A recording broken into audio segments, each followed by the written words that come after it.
સાંકડી શેરીમાં એક વૃદ્ધ મહિલા દિવાલના સહારો લઈને ચાલ્યા જતા હતા. તેમની સાથે વાત કરતા મધુબેને કહ્યું કે બાપા થોડા વર્ષો પહેલા બીમારીમાં મૃત્યુ પામ્યા. ત્યારથી હું આ ઝૂંપડામાં એકલી રહું છું. જે પોતાના કહેવાય એમણે પણ મને જાકારો આપ્યો. આ દુનિયામાં મારું કોઈ નથી. તેમણે મારા માટે ચા બનાવી, ત્યાં સુધીમાં હું રાશન લઈ આવી. મધુબેને કહ્યું કે ખાધા વગર હું ચાલી પણ શકતી નથી ને માથામાં ગાંઠ થવાથી સદંતર ચક્કર આવ્યા કરે છે. સંઘર્ષ વિશે વાત કરતા તેઓએ કહ્યું કે ગઈકાલે વરસાદમાં હું આ ઝૂંપડામાં પલળતી રહી અને ઠંડી ચડી ગઈ હતી. બાળકોની મદદથી તેમના ઝૂંપડા ઉપર તાડપત્રી બાંધી.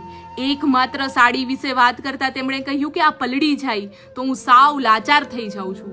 શરીર ઢાંકવા મારી પાસે આના સિવાય કંઈ નથી. મેં તેમને સાડી આપી ત્યારે તેમણે કહ્યું કે આટલા વર્ષો પછી ઠેઠ આજે ભગવાને મારી સામે જોયું. આ વાતથી મને લાગ્યું કે કરુણાના નાના કાર્યો પણ કોઈને સૌથી મોટો આનંદ આપી શકે છે.